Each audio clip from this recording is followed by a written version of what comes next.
Bonjour et bienvenue dans ce tutoriel concernant la mise à jour des TM3 bus couplers Ethernet afin de pouvoir utiliser les fichiers de paramétrage du configurateur offline. La connexion au coupleur sera réalisée en USB. Dans PLC USB Driver Diagnostic, vous voyez apparaître ici Active USB Connection SERN10 PSX-TM3 Bus Coupler Connection. L'adresse IP locale du PC est 90.0.0.2.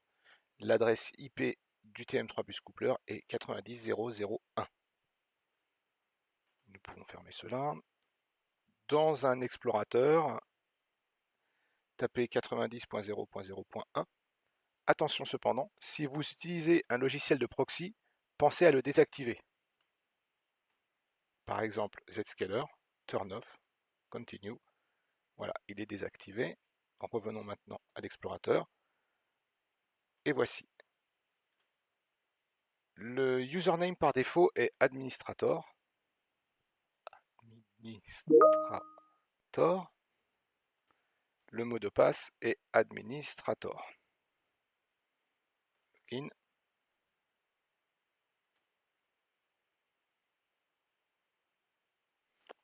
Voici.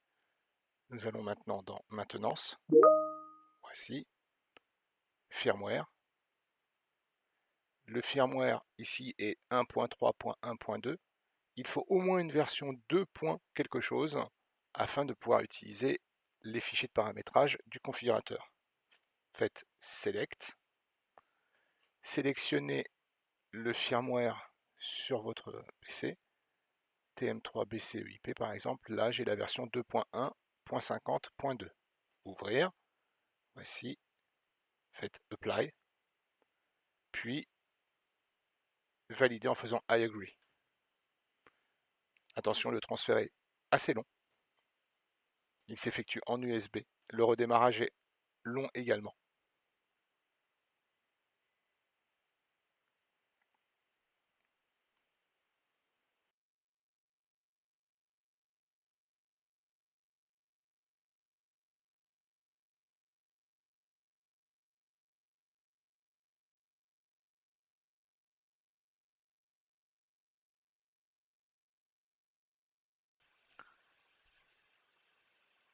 Nous allons préparer la partie redémarrage afin de s'assurer que le TM3 bus coupler est disponible. Lancez une ligne de commande, donc faites Windows avec la touche R. Ceci apparaît. Tapez CMD. Faites OK. Ceci apparaît. Et ici, tapez ping 90.0.0.1 espace-T. Donc là, la connexion est active. La vérification du nouveau firmware est en cours. On va positionner un petit peu tout ça. Hop. Comme ceci. Voilà.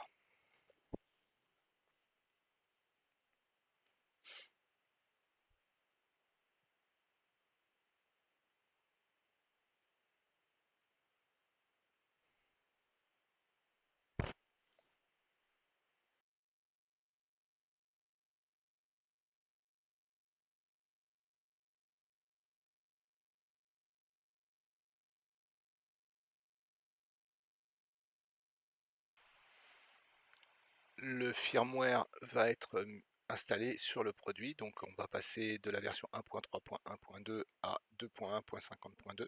Voulez-vous effectuer l'installation? Oui. Le firmware, la mise à jour du firmware est en cours. Le device va redémarrer.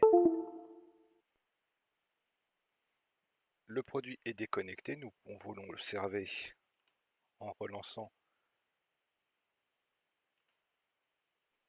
PLC USB. Ah non, bah, nous le voyons ici, là, que le 90.0.0.1 est déconnecté.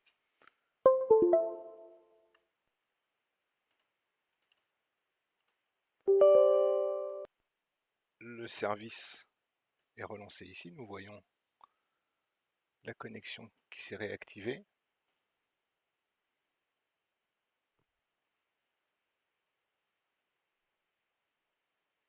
Voilà, le produit est à nouveau disponible.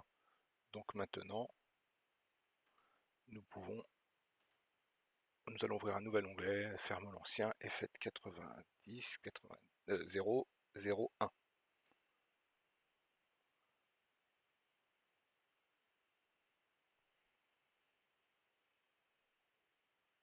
Il est possible de devoir attendre un petit peu encore car le serveur web met un certain temps à se lancer.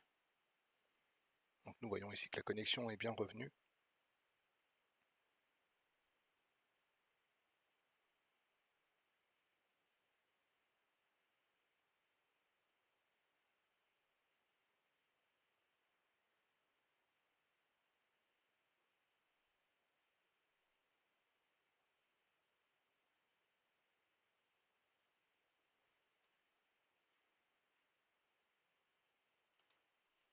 Si vous pensez que le redémarrage ne s'est pas bien exécuté, vous pouvez éteindre l'alimentation du module.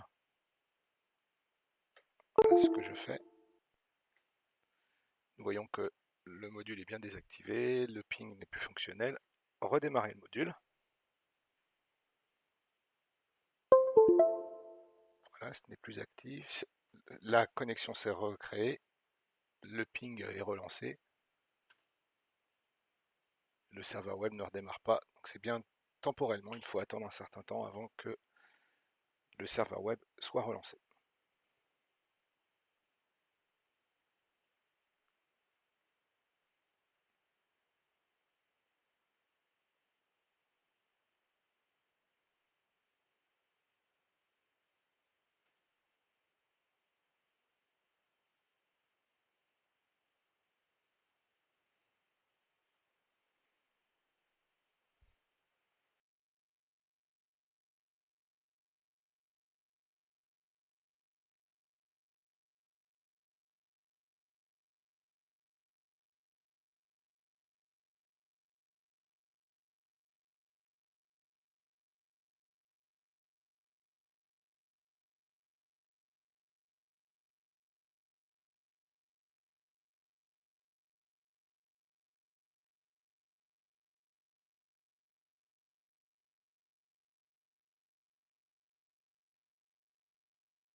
Voilà, donc le TM3 bus coupler est redémarré. Nous allons nous reconnecter avec administrator.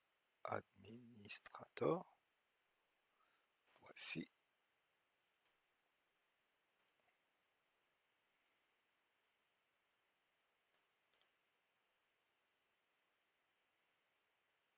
Maintenant, nous pouvons aller vérifier que la version du firmware est bien la 2.1.50.2. Voici. Dans configuration, nous voyons différents paramètres, Ethernet. Voilà.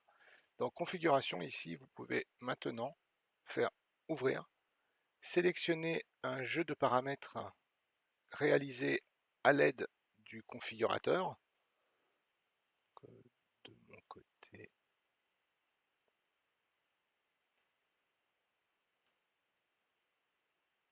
aussi par exemple project, voici ce produit-là, ouvrir.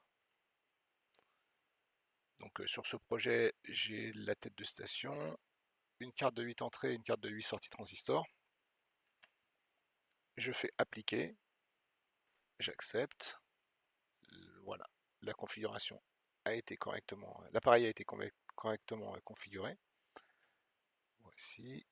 Maintenant, nous pouvons aller sur surveillance, faisons détecter, nous voyons bien les deux cartes paramétrées. Et là, nous pouvons confirmer la référence de la carte exactement, si c'est une TM3DI8G ou une TM3DI8A. C'est une DI8J, corrigée. Voilà, et identique, DQ8T, DQ8R, DQ8U. Et c'est une DQ8T, corrigée. Et voilà, et nous voyons ici l'état du mot d'entrée et du mot de sortie.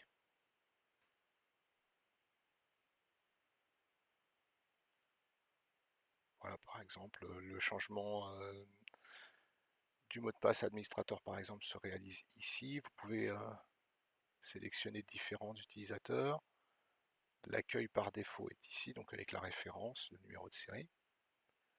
Dans diagnostic, vous retrouvez la référence, le numéro de série, ainsi que l'état du dernier, par exemple, de la dernière cause d'arrêt, donc coupure de courant, le port USB comme quoi il est connecté. Effectivement, on est connecté en USB. Mode de fonctionnement marche à vide, c'est-à-dire pas de fonctionnement réel en fait, puisqu'il n'y a pas de scanner Ethernet IP câblé. Voilà. En Ethernet IP, ici, on voit le nombre de données émises, reçues en échec. Là, aucune donnée reçue, donc aucune échec, c'est normal. En Ethernet, donc comme il n'y a rien de connecté, que par défaut la configuration est en DHCP, nous allons aller voir. Obligatoirement, l'adresse IP n'est pas bonne. Aucune statistique au niveau Ethernet réel. Voilà. Et mode bus TCP, si la configuration était en mode bus TCP, vous auriez des informations ici. Au niveau, donc maintenant c'est en Ethernet. Ici, vous pouvez mettre l'adresse IP en mode manuel du bus coupler. Donc si par exemple je connecte en Ethernet, voici, voilà, je devrais retrouver ici dans diagnostic Ethernet, voilà l'adresse IP configurée. Le produit sur lequel j'ai connecté n'est pas un scanner Ethernet IP, donc obligatoirement il n'y a pas de trame émise plus que ça. Voilà, nous n'en voyons pas plus que ça. Cependant, le produit est configuré et prêt à communiquer.